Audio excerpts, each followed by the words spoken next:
Verse 3, for I acknowledge my transgressions, and my sin is ever before me. For I acknowledge my transgressions, and my sin is ever before me. I want you to pay attention, saints, that at no time in this verse does David ever say, if it hadn't have been for Bathsheba, I wouldn't have never been in this trouble in the first place. If she would have took a bath on the inside of the house, I wouldn't have never saw her.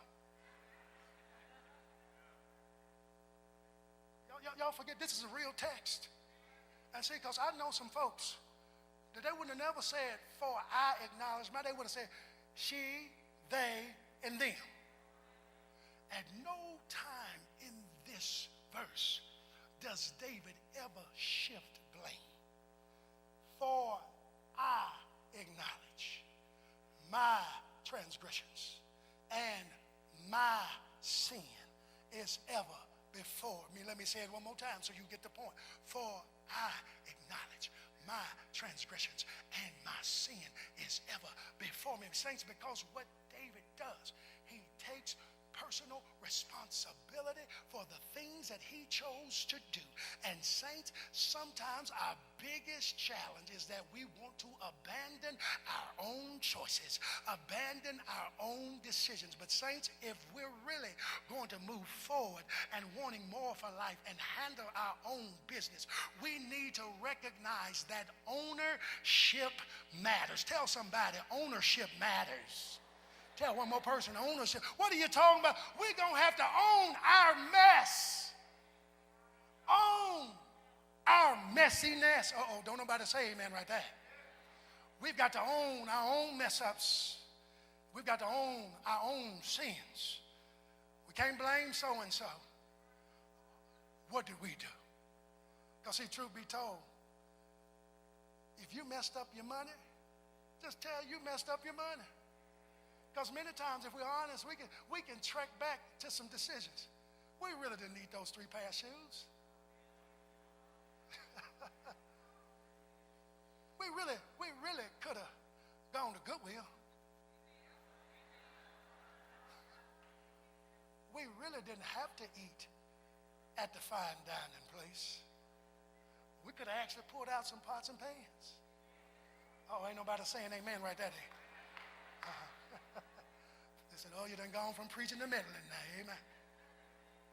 But what I'm saying is, in all honesty, if we own our role, then we can make the determination to redirect our behavior.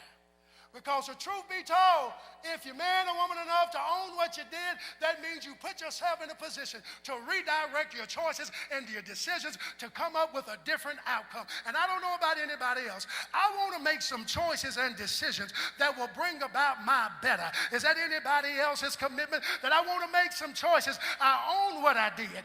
God, I can't change what I did, but what I can do is learn from what happened. And I can decide today to go in another direction, because the truth be told, the only person that can really make the first step towards going somewhere else is you. I'm almost through. Here's my last story. I am a lover of all things Venus and Serena. And I believe that those 2 young ladies have done such a phenomenal job in presenting young people, young men and women, with other options, especially athletically, that sometimes don't get talked about amongst our people. And one of the things many people have forgotten is that as sisters, they have won more doubles titles than any 2 persons in Wimbledon history. But one of the things I love is to hear them talk about owning their roles during the match.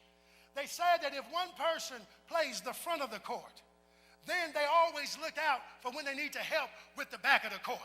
And they said that when one sister plays the back of the court, they're always ready to help the other sister if she misses something in the front of the court. And they said that every now and again, they have to switch positions in the middle of the play just so that they can get the other ones back. And saints, let me tell you something. Here's what some of us have forgotten.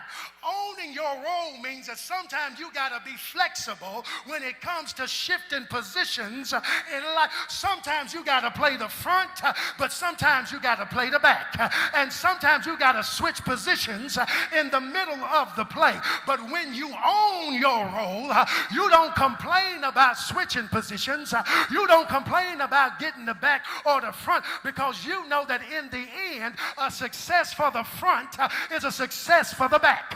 A success for the back is a success for the front. And sometimes in this thing, you're going to need somebody who can play front for you, who can see things you can't see. And sometimes you're going to need a strong back who can cover you when things don't go as planned. How many folks have ever had somebody, even though you were owning your role, you needed somebody to step in for you who could help you with the things that you weren't as strong on? Don't get insecure. Don't try to act like you don't need no help. You play your role like you're supposed to play it, and when the time is up to switch, you switch. You go to the front, but if you got to go back to the back, go on to the back. But whatever you have to do, do it to the glory of God. Don't complain. Don't moan. Don't gripe. Just play your front and play your back.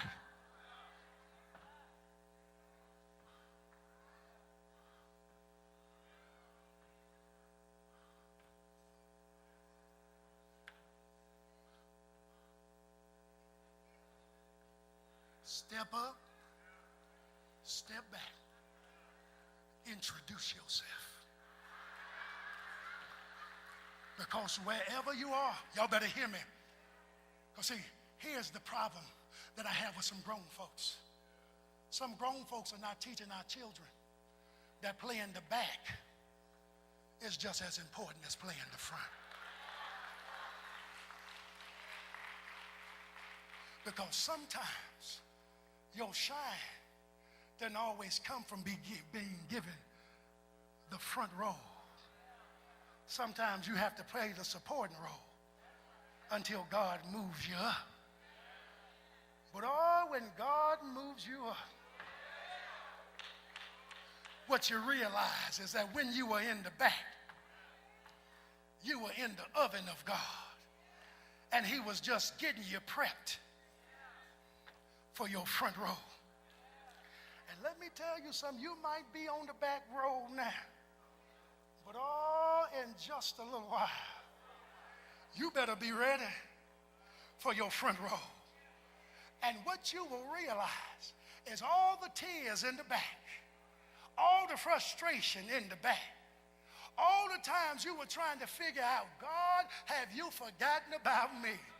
And what you will realize when you get to the front is that what God was doing in the back was burning off every excuse you were going to make, was burning off every person that needed to be gotten out of your life. What you realized when you were in the back is that you thought it was hard, but God had already spiritually and supernaturally provided you with everything you needed to get where you needed to be. And so now that you get to the front, all you can say is how I got over.